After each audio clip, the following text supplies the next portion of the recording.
Hello दोस्तों, आप सभी का आपके इस YouTube चैनल में हार्दिक आभार और अभिनंदन।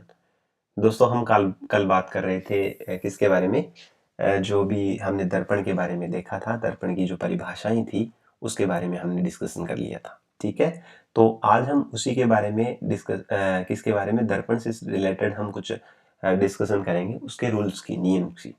तो देखिए, दर्पण के जो नियम है, विशेष तौर से आपको ये ध्यान में रखना है कि ये जो नियम है ये हमें किरण आरेख चित्र बनाने के लिए बहुत ज़्यादा आवश्यक होंगे। ये ध्यान में रखना है। ठीक है, वो कैसे होगा, किस प्रकार से होगा, वो आगे अपन डिस्कशन कर लेंगे। तो आज हमारा जो टॉपिक रहने वाला है उसका नाम है दर्पण के नियम।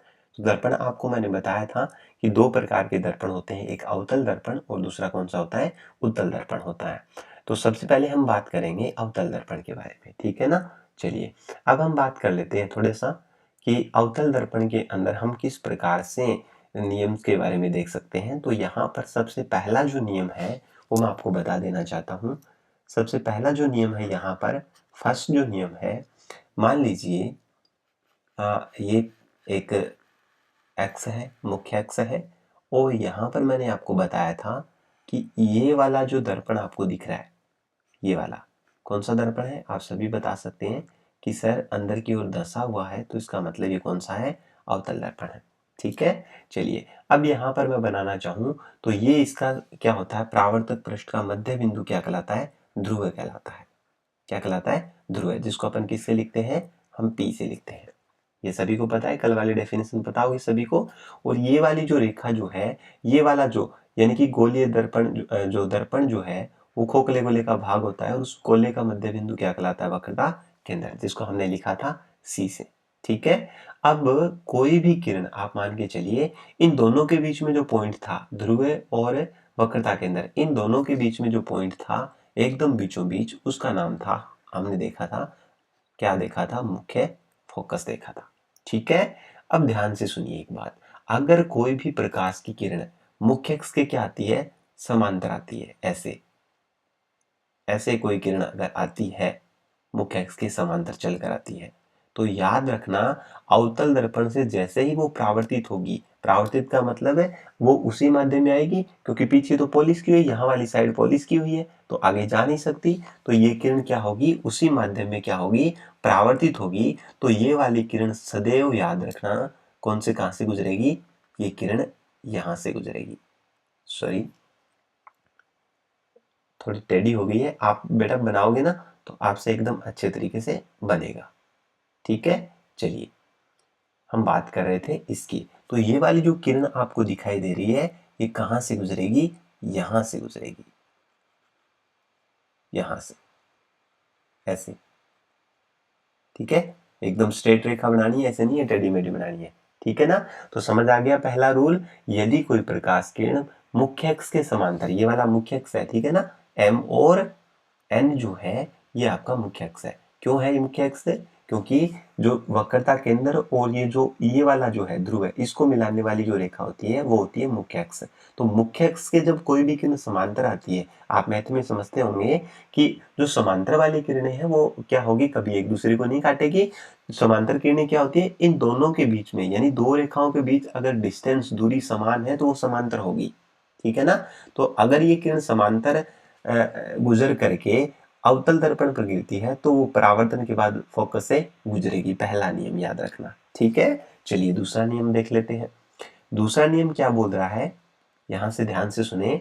दूसरा नियम ये बताता है कि अगर कोई भी किरण, अगर कोई भी किरण, जैसे मान लीजिए यहां पर एक नियम और लिखता हूं मैं, यहां पर, चलिए बेटा कंफ्यूज नहीं होना है। ठीक है, किसी को भी, कोई भी कंपटीशन एग्जाम दे रहा है तो उसको भी कंफ्यूज नहीं होने की जरूरत है, क्योंकि ये बहुत इजी है, साइंस बहुत इजी होती है, रटना नहीं पड़ता इसमें बस। ठीक है, चलिए, ये वाला जो है, ये वाला भी आप समझ सकते हो कौन सा है, ये भी अवतल है, क्योंकि अंदर की तरफ क्या है, धंसा हुआ है। ठीक है, अब इस परावर्तक पृष्ठ का ये जो बीच वाला पॉइंट है, इसको अपन क्या बोलते हैं, ऑब्वियसली कि आप बोलोगे इसको ध्रुव। क्या बोलोगे इसको, ध्रुव, परावर्तक पृष्ठ का मध्य बिंदु। साथ ही साथ मैं डेफिनेशन भी रिकॉल करवा रहा हूँ। ठीक है, और दर्पण जो वो खोखले गोले का भाग होता है उस गोले का मध्य बिंदु कहलाता है वक्रता केंद्र, और इन दोनों के एकदम बीचों बीच सेंटर पॉइंट पर कहलाता है मुख्य फोकस कहलाता है। दूसरा नियम क्या है, अगर कोई भी प्रकाश की किरण कहां से गुजरेगी, याद रखो इसका रिवर्स देख लेते हैं। यदि कोई प्रकाश किरण कहां से गुजरेगी, कहां से गुजरेगी, मुख्य फोकस से गुजरेगी। कहां से गुजरेगी, मुख्य फोकस से गुजरती है। देखिए थोड़ा सा आप कंफ्यूज हो गए होंगे कि सर आपने ये नीचे वाली साइड से कैसे गुजार दी। बेटा ये कहीं से भी गुजर सकती है, ध्यान रखें, ठीक है। ऊपर वाली साइड से मैं गुजार सकता हूँ, जैसे यहाँ से गुजार सकता हूँ, जैसे ऐसे। अगर कोई भी प्रकाश की किरण कहाँ से गुजरे, मुख्य फोकस से गुजरती हुई अवतल दर्पण पे गिरती है तो परावर्तन के बाद क्या हो जाएगा, मुख्य अक्ष के क्या हो जाएगी, एकदम समांतर हो जाएगी। ये नियम याद रखें, ठीक है, समझ जाओगे ना। पहला नियम क्या था, इसका विपरीत है, एकदम रिवर्स है इसका। मुख्य अक्ष के समांतर आ रही थी वो फोकस से गुजरेगी, और जो फोकस से गुजर के अवतल दर्पण पर गिरती है वो परावर्तन के बाद मुख्य अक्ष के समांतर हो जाएगी। ये समांतर हो रही है, यहाँ से आ रही थी, फोकस से गुजर रही थी, अवतल दर्पण पे गिर रही थी, और मुख्य अक्ष की क्या हो गई, समांतर हो गई, ठीक है ना। चलिए आपको उम्मीद करता हूं कि ये वाली तीनों जो है वो समझ में आ चुके होंगे। चलिए अब हम बात करते हैं अपन थर्ड रूल की। इसकी बात करते हैं तीसरे नियम की।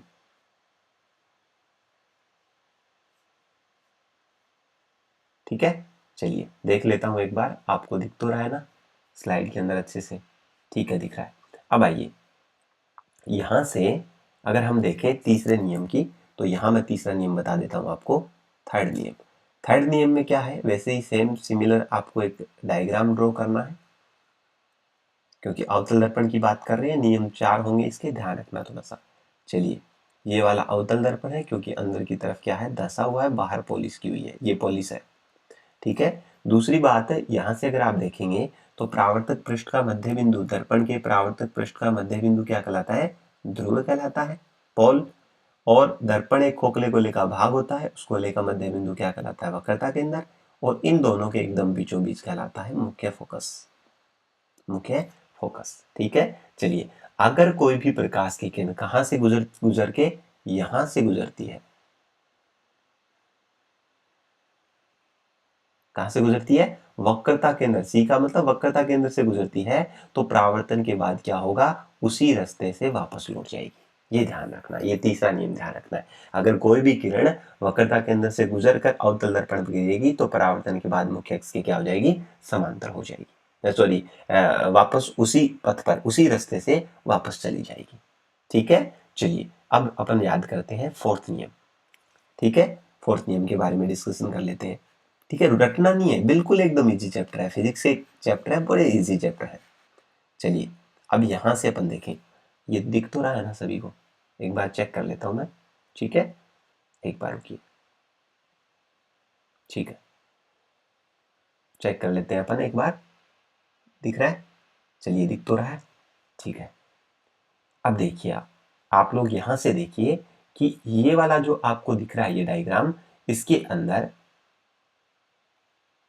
यहां से लास्ट नियम क्या बोलता है, ये आपने वापस बनाया दर्पण, ठीक है, और ये इसके साइड में आपने क्या कर दी, पॉलिश कर दी, ये पॉलिश कर दी। वही चीज सेम सेम की सेम चीज है, क्या है, सेम की सेम चीज क्या है कि ये वाला जो परावर्तक पृष्ठ का ये मध्य बिंदु जो है इसको अपन वापस ध्रुव बोलेंगे, दर्पण खोखले गोले का भाग है उसका मध्य बिंदु कहलाता है वक्रता केंद्र, और इन दोनों के बीचों बीच कहलाता है मुख्य फोकस, कैपिटल एफ, ठीक है। फोर्थ नियम है, अगर कोई भी किरण, अगर कोई भी प्रकाश की किरण ध्रुव पर आपतित होती है, आपतित का मतलब गिरती है, तो याद रखना परावर्तन के बाद क्या हो जाएगी, उतने ही कोण पर, उतने ही कोण पर वापस क्या हो जाएगी, परावर्तित हो जाएगी। यह मतलब सीधा सा जितना एंगल ये होगा उतने ही एंगल पर ये किरण क्या हो जाएगी, वापस से परावर्तित हो जाएगी। मतलब साफ याद रखना आपको, अगर कोई भी किरण, प्रकाश की किरण ध्रुव पर गिरती है तो उतने ही कोण पर क्या हो जाती है, परावर्तित हो जाएगी। तो मैं उम्मीद करता हूं आपको चारों नियम समझ में आ चुके होंगे। अगर बेटा समझ में नहीं आए हैं तो मैं बोल देता हूं आपको, आप खुद से लिख लेना। पहला नियम क्या है, पहला नियम है कि अगर कोई भी प्रकाश की किरण, पोज करके आप लिख लेना, अगर कोई प्रकाश किरण मुख्य अक्ष के समांतर अवतल दर्पण पर गिरती है तो परावर्तन के बाद मुख्य फोकस से गुजरेगी। अगर कोई किरण फोकस से गुजर के अवतल दर्पण पर गिरती है तो परावर्तन के बाद मुख्य अक्ष के समांतर हो जाएगी।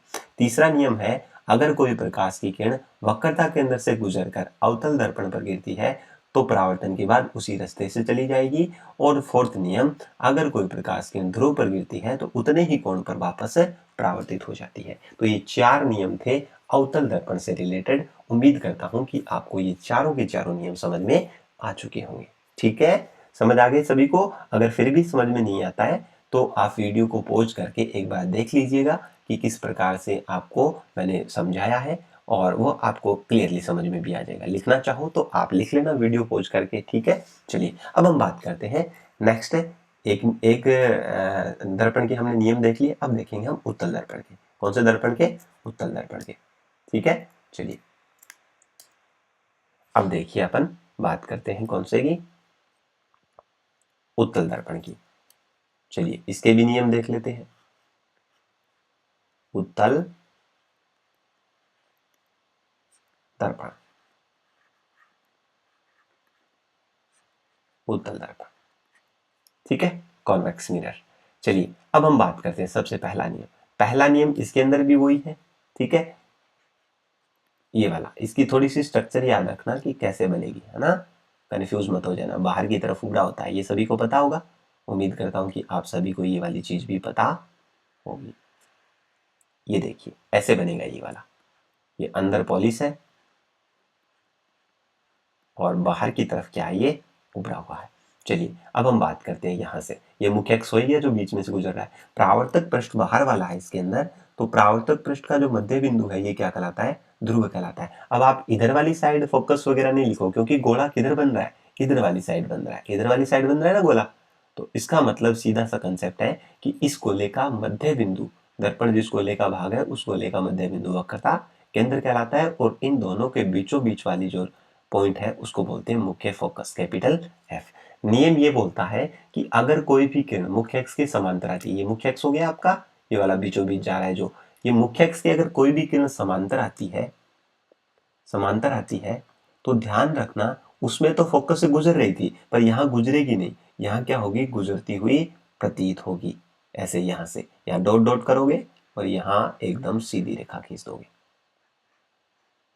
ठीक है, अगर आपके पास लाइट हो और आप इस दर्पण पर गिरा करके अगर इसके समांतर गिरा के देखोगे तो कुछ ऐसे तरीके से आपको दिखेगी। ठीक है, तो पहला नियम समझ आ गया। अगर कोई प्रकाश किरण मुख्य अक्ष के समांतर उत्तल दर्पण पे गिरती है तो परावर्तन के बाद कहां से गुजरती हुई प्रतीत हो रही है? वास्तव में नहीं गुजर रही ना, क्योंकि पीछे तो पॉलिश है, पर ये किरण यहां से जा रही है। तो अगर हम यहां से देखेंगे, ध्यान से सुनिए, अगर हम इस किरण को यहां से देखेंगे तो हम ऐसे तो है नहीं कि यहां देखेंगे फिर यहां देखेंगे, ऐसा नहीं होता। किरण की रेखा में ही आप देखोगे तो आपको ये किरण कहां से गुजरती हुई दिखेगी? एफ से गुजरती हुई दिखेगी, गुजरती हुई प्रतीत होगी, आपको ये लिखना है।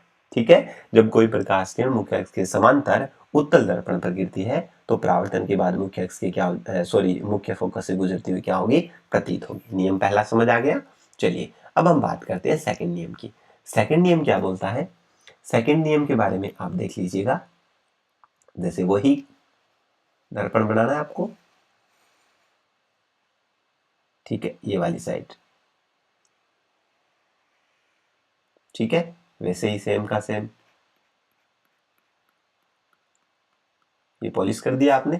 चलिए अब इसका वही चीज, डेफिनेशन तो वही रहेगी सेम। परावर्तक पृष्ठ बाहर वाला है इसका उभरा हुआ, तो परावर्तक पृष्ठ का ये मध्य बिंदु क्या कहलाता है? ध्रुव कहलाता है। दर्पण जिस खोखले गोले का भाग है उस गोले का मध्य बिंदु वक्रता के अंदर, और इन दोनों के बीच का बिंदु कहलाता है मुख्य focus.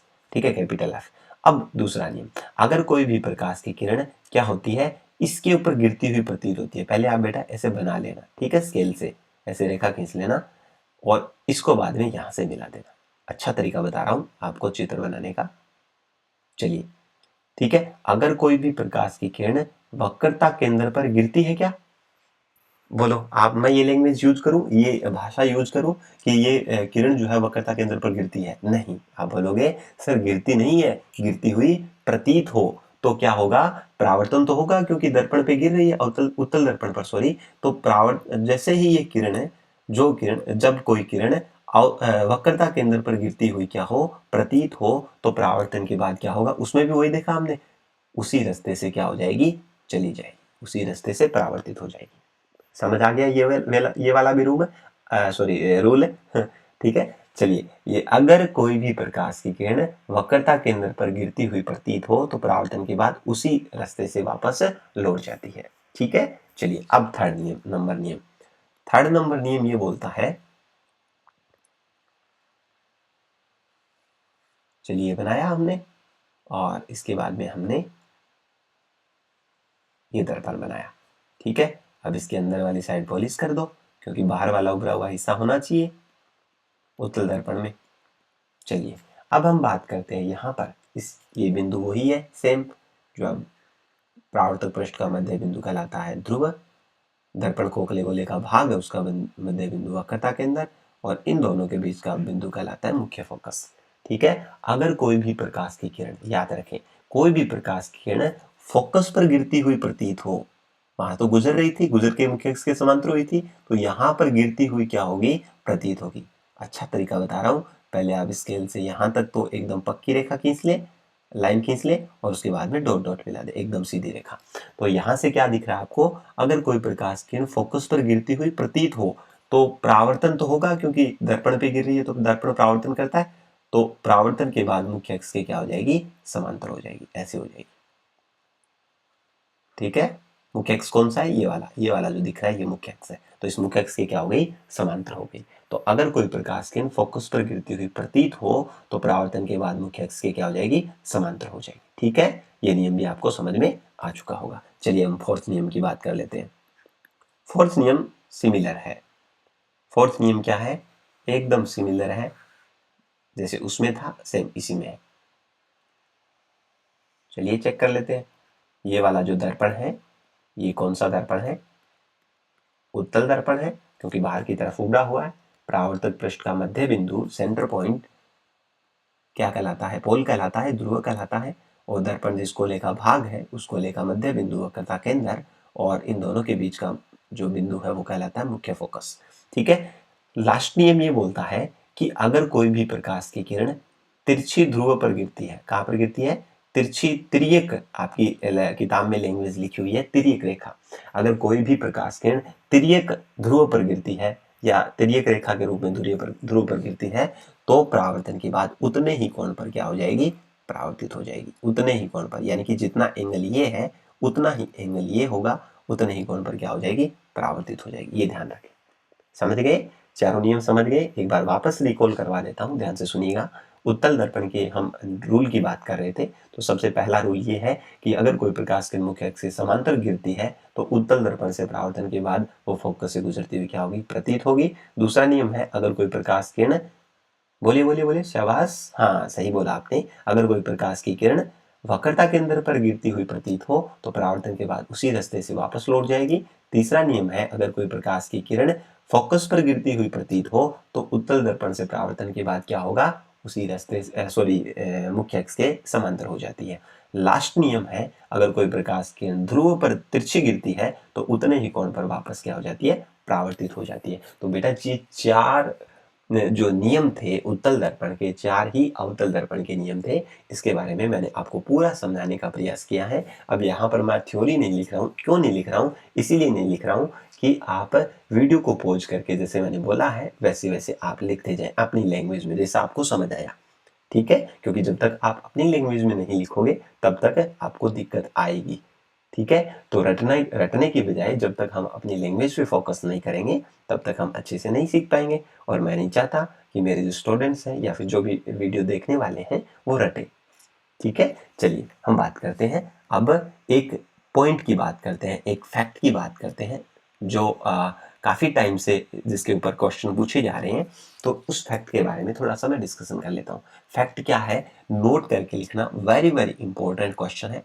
Very very important question क्या बन सकता है आपके लिए, याद रखना, वक्रता त्रिज्या आर क्या है, वक्रता त्रिज्या, वक्रता त्रिज्या याद रखना, हमेशा जो फोकस दूरी जो है, स्मॉल एफ का मतलब फोकस दूरी की हमेशा क्या होती है, दुगनी होती है। वेरी वेरी इंपॉर्टेंट क्वेश्चन यहाँ से बनेगा बेटा, दिमाग में छाप लो, दिमाग में एडजस्ट कर लो, कोई भी कॉम्पिटिटर अगर देख रहा है तो वो भी एडजस्ट कर ले कि r हमेशा फोकस दूरी का दुगना होता है। अब r क्या चीज है वो ध्यान से एक बार अगर आप बोलो तो मैं रिकॉल करवा दूं रिकॉल। चलिए मैं रिकॉल करवा देता हूँ आपके लिए, ठीक है। रिकॉल मैं करवा देता हूँ आपको कि r वास्तव में एक्चुअल में क्या चीज है। देखिए बेटा यहाँ पर अगर मैं देखना चाहूँ, यहाँ पर मैं बनाना चाहूँ तो ये देखिए बेटा क्या है, यहाँ से ये चीज देखिए, यहाँ से जो आपको दिखाई दे रहा है ये वाला, ये है वक्रता केंद्र, ठीक है। और ये है ध्रुव। मैंने बोला सारी दूरियां ध्रुव से मापेंगे। अब ये ध्रुव और इस वक्रता केंद्र के बीच की जो दूरी थी उसको हम बोल रहे थे वक्रता त्रिज्या। क्या बोल रहे थे हम? वक्रता त्रिज्या, capital R, radius of curvature, जिसको बोलते हैं रेडियस ऑफ कर्वेचर, जिसको बोलते हैं हिंदी में वक्रता त्रिज्या, ठीक है। तो ध्रुव और वक्रता केंद्र के बीच की दूरी को वक्रता त्रिज्या हमने बोला। चलिए हम बात करते हैं। अब एक पॉइंट और ध्यान रखें। क्या ध्यान रखोगे? ध्यान ये रखोगे कि आप ये देखिए ये क्या है, मुख्य फोकस है, ये दिख रहा है एफ, कैपिटल एफ लिखा हुआ, और ये देखिए यहाँ पर ये क्या है, पी है, यानी कि ध्रुव है। तो ध्रुव और ये जो जो ये आपको दिख रहा है ये वाला, इसके बीच की दूरी होती है फोकस दूरी, जिसको अपन लिखते हैं स्मॉल एफ से। किससे लिखते हैं? स्मॉल एफ से लिखते हैं। समझ आ गया? ध्रुव और वक्र फोकस बिंदु के बीच की दूरी को कहते हैं फोकस दूरी। यानी कि ये वाला एफ मुख्य फोकस नहीं है, स्मॉल एफ लिखा हुआ है, फोकस दूरी है, जो फोकस और ध्रुव के बीच की दूरी है। ठीक है, समझ आ गया?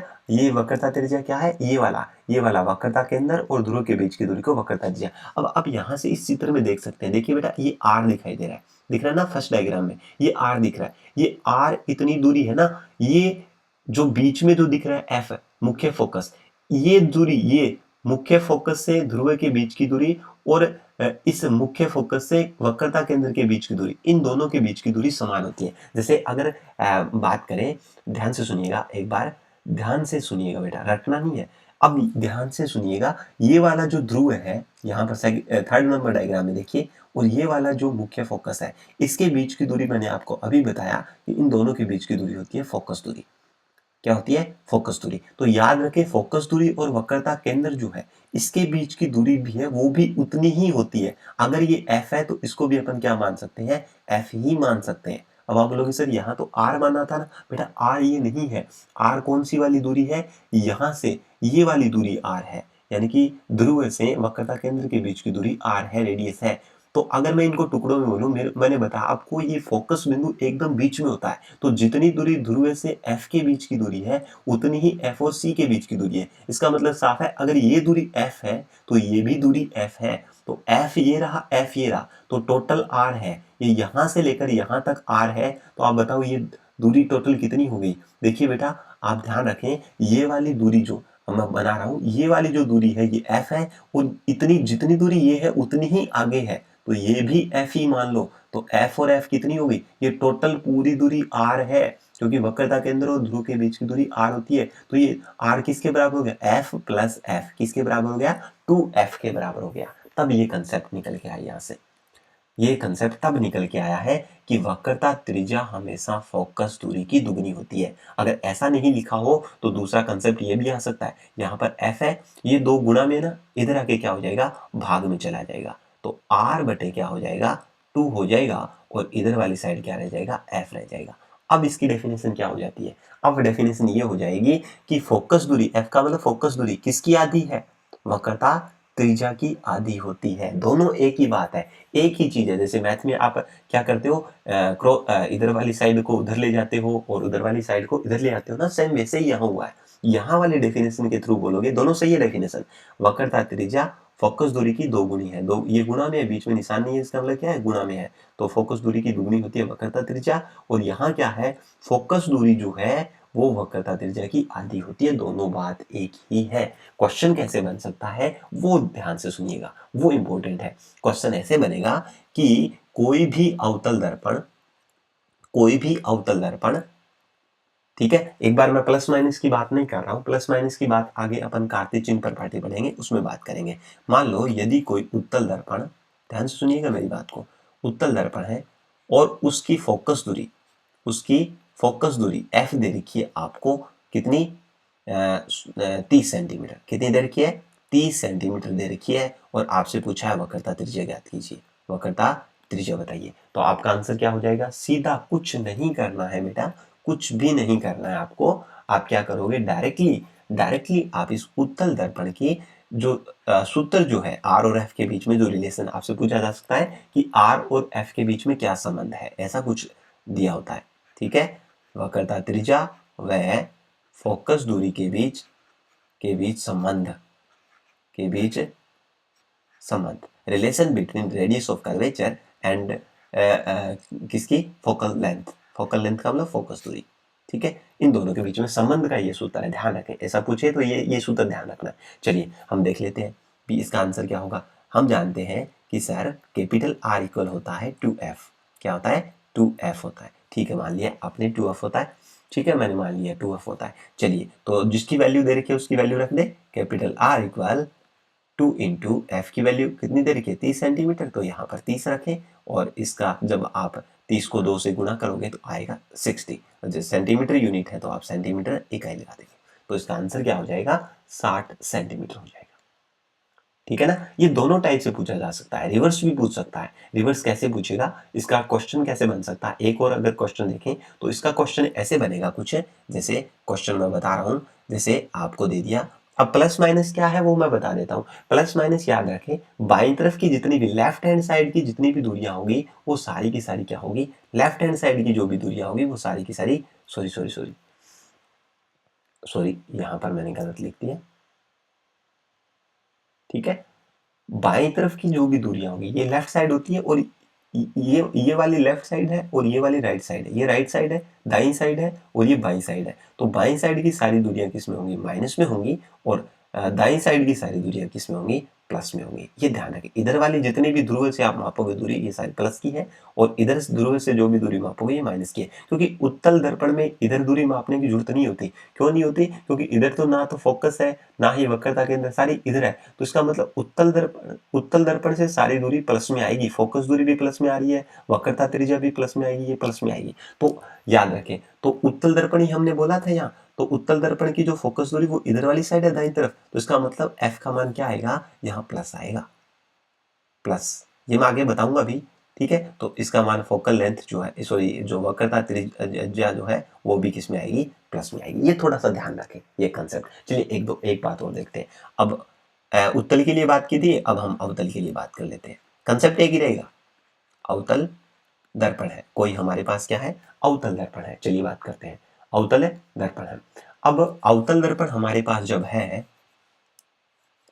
अवतल दर्पण है, अगर हमारे पास अवतल दर्पण है और इसने अब की बार ये देख लिया कि जो वक्रता त्रिज्या जो है वो कितनी है, 120 सेंटीमीटर है। ध्यान से सुनिएगा मेरी बात को, 120 सेंटीमीटर है, और उस अवतल दर्पण की फोकस दूरी कितनी होगी, ये आपके सामने क्वेश्चन दिया। तो बिना सोचे समझे बेटा आंसर क्या दोगे आप।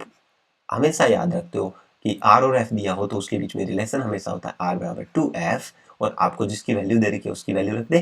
तो आर की वैल्यू आपके पास कितनी दे रखी है, 120 सेंटीमीटर बराबर में 2 इंटू एफ। ठीक है, यही है आगे। ठीक है, एफ निकालना है हमें। ठीक है, तो दो ये गुणा में है, इधर आके साइड में क्या हो जाएगा, मैथ आप अच्छे तरीके से जानते हो, तो ये 2 डिवाइड में चला जाएगा, भाग में चला जाएगा, और इसका जो आंसर आएगा वो क्या आएगा, जब 120 में आप जब 2 का भाग दोगे, ये भी देना आता होगा, नहीं आता है तो वो भी बता देना, अगले वाली वीडियो में वो भी सिखा दूंगा। ठीक है, चलिए तो इसका मान आ गया 60 centimetre. This is your answer. अब आप बोलोगे सर प्लस माइनस क्या होगा, चलिए अब प्लस माइनस की बात कर लेते हैं। आप पता है कौन सा दर्पण है, दर्पण देखो पहले कौन सा, अवतल है। तो मैंने अभी बताया आपको, अवतल दर्पण जो होता है उसके अंदर क्या होता है, जैसे यहाँ पर देख लीजिए आप, ये होता है इधर वाली साइड मुंह खुला होता है इसका, ऐसे होता है ना अवतल दर्पण। यहाँ पर क्या होती है, पॉलिश होती है अंदर की तरफ। तो गोला किधर बन रहा है, इधर वाली साइड, गोला किधर बन रहा है, इधर वाली साइड। तो एफ है या वक्रता केंद्र है या एफ है फोकस बिंदु है या फिर ध्रुव है, ये सारे इधर वाली साइड होंगे। और ये साइड कौन सी होती है, बाईं साइड, इसकी सारी दूरी प्लस होती है, दाईं साइड की सारी दूरी सॉरी बाईं तरफ की सारी दूरी माइनस होती है और ये प्लस होती है। तो आप देखिए फोकस दूरी, वक्रता त्रिज्या इसकी किधर होगी, इधर होगी, ये रहा वक्रता के अंदर, इसके बीच की दूरी ये वक्रता त्रिज्या होती है तो ये माइनस होगी। फोकस दूरी, मुख्य फोकस और पी के बीच की दूरी भी एफ भी माइनस होगी। इसका मतलब सीधा है कि ये जो मान दे रखा है आपको, ये प्लस में ना होकर के ये मान किस में आएगा, माइनस में। ये आपको डिसाइड करना पड़ेगा प्लस कौन सा है माइनस कौन सा है।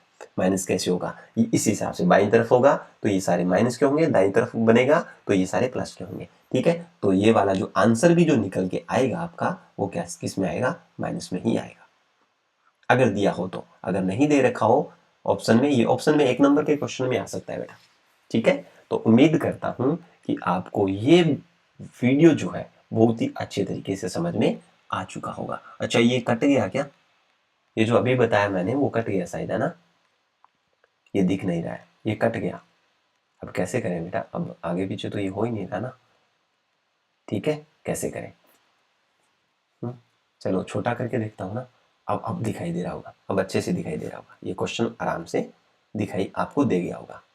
देखिए ये वाला क्वेश्चन जो था, ठीक है, ये वाला जो क्वेश्चन था वो दिख रहा होगा। यहाँ पर R2F यानी अवतल दर्पण था, 120 सेंटीमीटर दिया हुआ था वक्रता त्रिज्या, आपको फोकस दूरी पूछी थी, तो आप क्या करोगे, यहाँ से ये वाली जो चीज थी ऐसे आंसर निकालोगे। क्लियर हो गई बात सभी को? ठीक है, तो यहाँ से आपके लिए जो आ गया आंसर वो -60 डिग्री आ गया। चेक कर लेना एक बार। ठीक है, चलिए अब हम बात करते हैं। यहाँ से आपके लिए दोनों बात हमने कर ली, कौन सी कर ली, दर्पण के नियम हमने देख लिए, R और F के बीच में हमने संबंध देख लिया। तो उम्मीद करता हूँ कि आपको अच्छे से ये वाला वीडियो भी अच्छे से समझ में आ चुका होगा। अगर फिर भी अगर कोई समस्या आ रही है तो बेटा बिना झिझक, बिना सोचे समझे, कोई भी कॉम्पिटिटर अगर देख रहा है तो मैं आपसे रिक्वेस्ट करूंगा कि बिना सोचे समझे आप कमेंट बॉक्स में कमेंट कीजिएगा, और जिसे आगे आने वाले वीडियो में मैं उसका सॉल्यूशन आपका जरूर दूंगा। ठीक है, ओके, मिलते हैं नेक्स्ट वीडियो में, तब तक के लिए जय हिंद जय भारत।